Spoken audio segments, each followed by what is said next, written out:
Olá, este é o SomaCast, a reunião de 4 profissionais da saúde para falar sobre saúde mental. Com a terapeuta somática e psicanalista integrativa especialista em consciência corporal Andressa Andrighetto, a professora de yoga e meditação Carla Rodrigues, a fisioterapeuta especialista em gestão de qualidade e segurança do paciente e saúde mental Fabiana Prado, e o psicólogo especialista em avaliação e diagnóstico e psicanalista Cláudio Brix.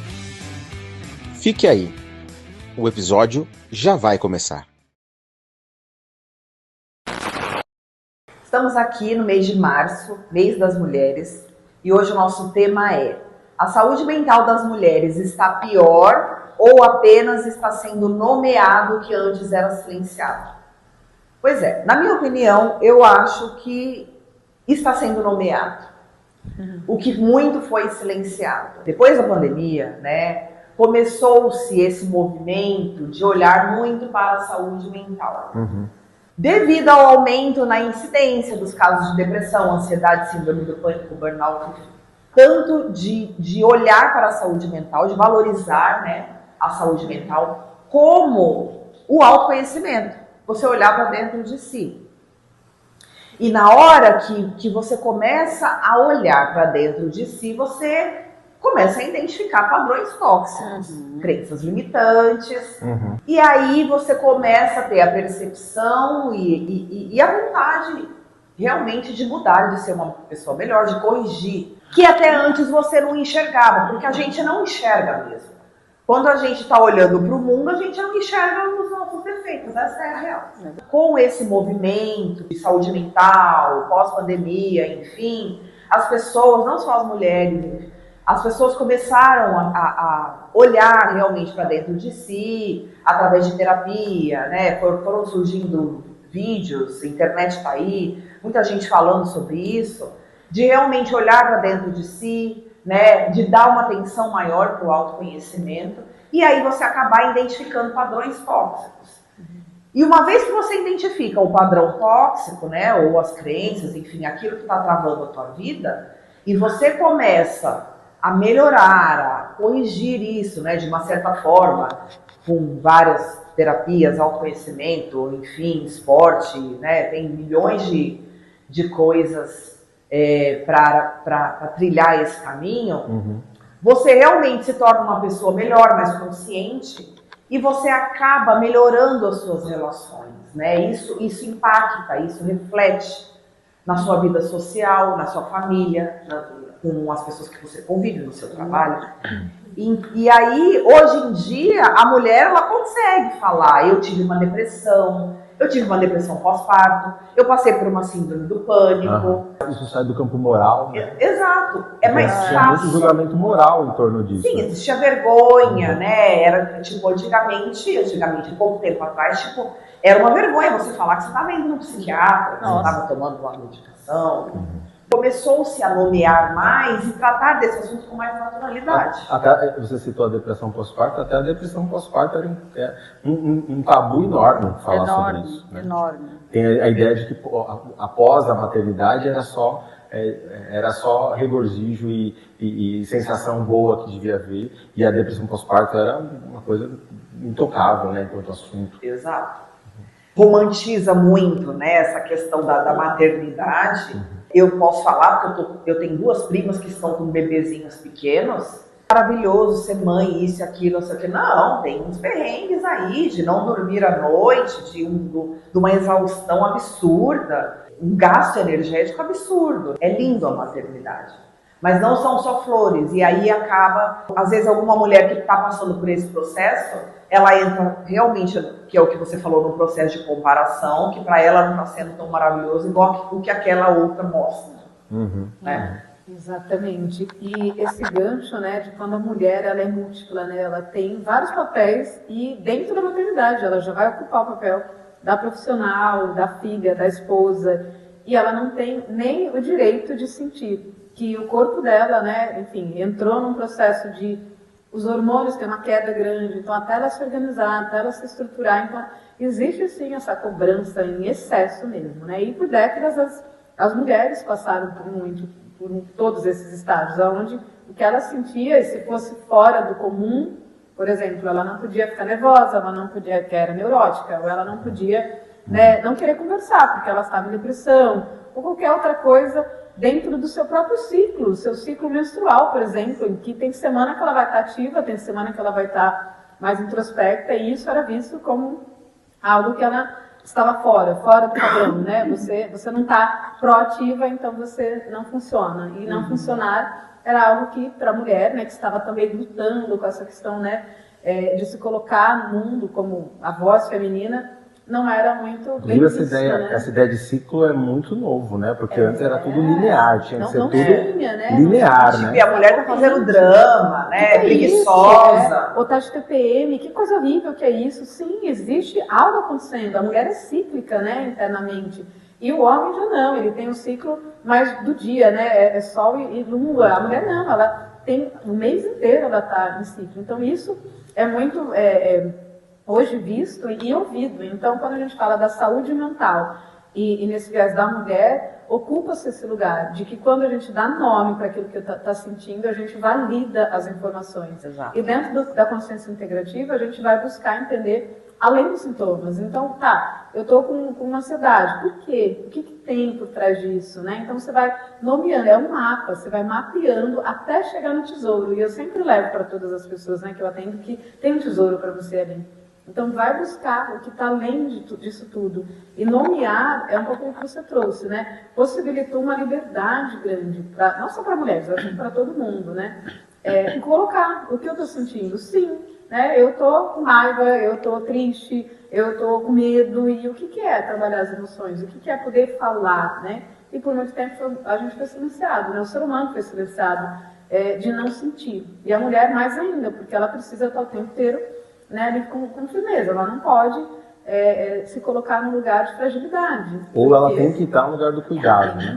Ela tem que nutrir, né, o tempo inteiro. Não pode ser cuidada. Não pode, né? E isso vai levar ela para um lugar de muita fragilidade. Então, a mulher aprendeu a se colocar nesse lugar. Eu sou guerreira, eu sou potente, eu sou forte. Mas, às vezes, aquele momento, aquele dia, ela precisa de um colo, ela precisa de um abraço, ela precisa só ser ouvida, de um sabe? acolhimento. De um acolhimento. E aí não é permitido. A gente tem muito esses gaps, né? E aí, olhar para isso de uma outra forma agora, né? Então, eu acho que a saúde mental, nesse conceito do feminino, está vindo para dar voz não só para a mulher, mas para tudo que ela está sentindo, né? Então, é um caminho aí para a gente ampliar, né? Eu acho que os dois pontos são muito certeiros, mas eu acho que a gente cai num erro muito grande, e na internet é muito falado isso, que a mulher tem que ser forte. Eu sempre falo, né, para as minhas alunas, a mulher não tem que ser forte, ela tem que estar inteira. Para ela estar inteira, ela precisa de que, na cabeça dela, né, porque a mulher ela quer dar conta de tudo, então ela quer que tudo ao redor dela também esteja bom inteiro. E não vai estar, nunca vai estar. Porque tudo ao redor é muita coisa, né? Então, vem se falando mais de saúde mental, sim, porque muitas coisas estão sendo descobertas também. Vem se falando muito mais e se expondo muito mais nas redes sociais, mas também se entra muito no nível de comparação. Então, eu acho que tem as duas questões, né? O cuidado com a saúde mental, mas também a doença, né? Saúde mental. Porque você entra num processo de comparação e naquele processo de que eu não dou conta. De uma idealização da saúde mental. Porque a mulher ela vai lá e vê uma mulher no Instagram falando que a vida dela é perfeita e ela já entra, porque isso é do ser humano, entrar num processo de comparação. O ser humano ele já vai se comparar. Por que a vida daquela pessoa é perfeita e a minha não é? Por que eu não estou dando conta aqui do meu filho? Por que eu não estou dando conta aqui da minha gravidez? Ou por que eu não estou dando conta apenas da minha casa e do meu trabalho? Então eu acho que a internet ela deu voz e espaço para muitas coisas aparecerem que antes não se tinha. Óbvio que não se tinha, porque a mulher não podia nem falar do problema. Então a mulher não poderia nem falar que ela tinha uma depressão pós-parto. Ela não poderia nem falar que ela estava com uma depressão. Então, os tempos mudaram, a internet deu voz para tudo isso, é muito importante, mas também é muito tóxico. E aí quando a gente entra nesse lugar de olhar para a saúde mental, o que me nutre e o que me deixa doente, eu acho que isso é muito importante. O ponto de equilíbrio. É muito importante. Porque ao mesmo tempo que você entra no Instagram para você se divertir, para você encontrar fonte de apoio, como vários grupos de mulheres, você também encontra em alguns grupos de mulheres aquelas que só te colocam para baixo. Né? Também tem isso. Então eu acho que Saúde mental vira a lógica da cobrança. Exato. Então, às vezes, ela não consegue nem cuidar da saúde mental dela, porque ela se sente culpada de deixar o restante do mundo acontecendo sem ela estar ali tentando equilibrar os pratos. E ela precisa entender, né? A mulher precisa se acolher e entender que se cuidar é um ato de inteireza mesmo, para eu me levar melhor para o mundo. Eu acho que o autoacolhimento é uma coisa, assim, essencial. Sim. E a gente não tinha isso, não se falava disso, né? Agora tá dando muita voz a isso, a você se acolher e se perceber. E se você não quer fazer nada hoje, tá tudo bem. Tá tudo bem, tá tudo bem. É né? Isso. E você, Cláudio, na sua visão? Não, eu acho que vocês falaram, né? Acho que o que eu posso complementar é essa ideia mesmo, de que as mulheres conquistaram espaços durante... o Freud já, quando começa a psicanálise, ele já começa do estudo, que nem você falou, da neurose, né, da histeria, né? Ou seja, grande parte daquilo que nas mulheres não tinha lugar para o afeto, do que não era nomeado, adoecia o corpo, a histérica, né, que na verdade o significado era que era a doença do útero, porque era em tese só aquela que tinha o útero que sofria daquelas coisas estranhas, né? Um corpo que paralisava, mas que não tinha nenhuma conexão com uma pesquisa médica, ia lá e via que estava tudo bem, né? Somatizava, ou seja, tudo que não era nomeado adoecia, né? E as mulheres eram a grande demonstração de como o silenciamento adoece no campo da saúde mental, né? E foram conquistando essa fala e conquistando para todo mundo. Hoje, se a gente tem debate sobre saúde mental, hoje, se a gente tem uma psicologia no Brasil super buscando, né? É uma psicologia que está para além da psicologia em vários lugares do mundo. A psicologia no Brasil ela é muito diversa, ela olha para a saúde mental de forma bastante integrativa. E aí é porque mulheres fizeram essa luta. Até porque tinha a ideia de que a obrigação delas era o cuidado. Acho que o que temos de uma grande mudança de paradigma é isso, né? A busca por cuidar de si também, né? Nomear seus problemas, encontrar e nomear a fragilidade de uma forma que não cai no campo da moral, da fraqueza de caráter, né?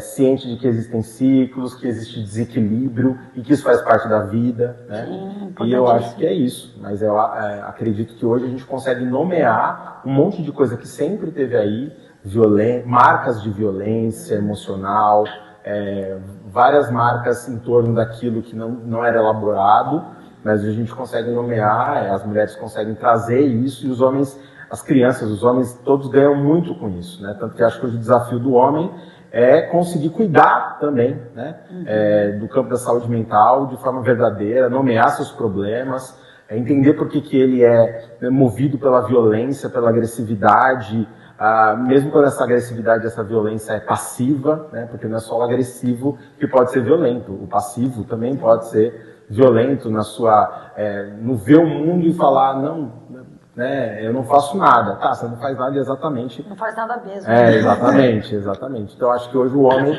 precisa engajar também, né, nessa questão. Então, acho que é isso. Maravilhosa essa nossa conversa. E você, mande suas questões, pode ser sobre esse assunto, sobre os outros assuntos, o que você gostaria que a gente falasse. Não esqueça de alimentar os algoritmos do SomaCast, curtir, compartilhar, seja você que está aí no YouTube ou se você estiver ouvindo isso daqui no Spotify, tá bom? Muito obrigado e até a próxima!